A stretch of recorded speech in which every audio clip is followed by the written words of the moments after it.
Shalom saudara dan saudariku yang terkasih dalam Yesus Kristus. Salam jumpa bersama saya Evans Gulielmus John Fulvianto Nakor, siswa dari Seminari Petrus Van Diepen. Kali ini saya akan membawakan sebuah renungan yang terinspirasi dari Injil Lukas pasal 6 ayat 43 sampai 49. Saudara dan saudariku yang terkasih dalam Kristus, Tuhan Yesus melalui Injil Lukas ini menyampaikan wejangan kepada murid-muridnya. Wejangan ini juga membantu kita pendengarnya untuk melihat diri dan kehidupan kita masing-masing. Sudah sejauh mana saya menunjukkan diri melalui pikiran, perkataan, dan perbuatan saya, baik terhadap Tuhan, sesama, dan diri sendiri? Apakah sikap hidup saya sudah menampilkan hal-hal yang berkualitas atau belum? Sebab dalam Injil ini Tuhan berkata, tidak ada pohon baik menghasilkan buah yang tidak baik, dan tidak ada pula pohon yang tidak baik yang menghasilkan buah yang baik. Sebab setiap pohon dikenal dari buahnya, karena dari semak duri orang tidak memetik buah ara, dan dari duri-duri orang tidak memetik buah anggur.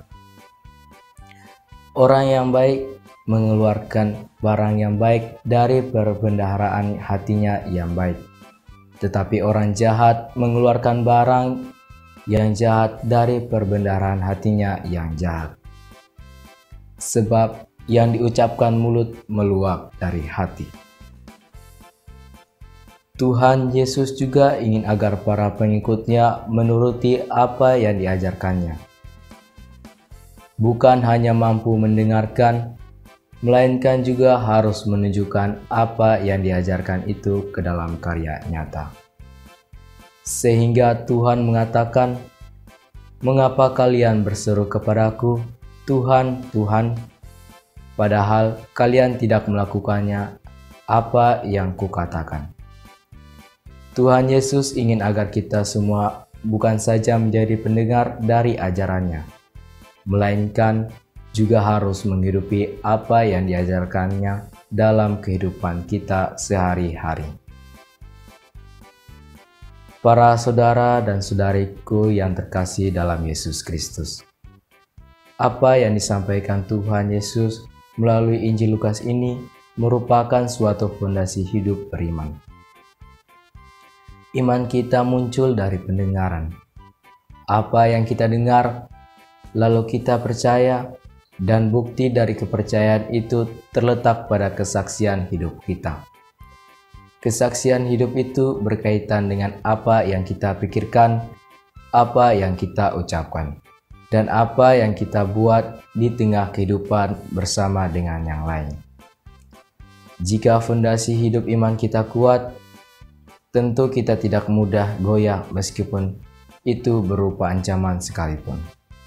Tetapi jika sebaliknya, fondasi iman kita rapuh, tentu kehidupan kita mudah diombang-ambingkan. Para saudara dan saudariku yang terkasih dalam Yesus Kristus, nasihat Tuhan Yesus ini berguna untuk kita semua. Kita semua diharapkan untuk sejenak melihat ke dalam hidup kita masing-masing secara lebih teliti. Apakah kita selalu kuat menghadapi tantangan dan cobaan dalam hidup kita? Jawabannya ada di dalam diri kita masing-masing. Namun, satu hal yang ingin saya katakan adalah bahwa jika kita mudah goyah dan ingin menyerah pada saat ada tantangan atau cobaan hidup datang, pada saat itu juga cobalah lihat ke dalam diri. Sudah sejauh mana saya menjadi pengikut Tuhan Yesus? Apakah saya mengikuti Tuhan Yesus sudah secara sungguh-sungguh atau hanya ikut rame saja? Kesungguh-sungguhan kita menjadi pengikut Tuhan Yesus juga terlihat dalam bagaimana kita menyikapi persoalan hidup atau tantangan hidup kita. Tuhan Yesus memberikan karunia kekuatan bagi yang mengikutinya. Tuhan Yesus memberi suatu kualitas hidup bagi yang sungguh-sungguh percaya dan beriman kepadanya. Sebab ia sendiri katakan bahwa beriman yang sungguh-sungguh kepadanya sama halnya membangun rumah atas dasar batu. Ketika datang air bah dan banjir melanda rumah itu tidak dapat digoyahkan karena dibangun di atas dasar yang kokoh. Sebaliknya, bagi yang beriman asal-asalan, hidup rohaninya suam-suam kuku, malas berdoa, ia sama dengan orang yang mendirikan rumah di atas tanah tanpa dasar. Ketika dilanda banjir, rumah itu segera roboh dan akan mengalami kerusakan hebat.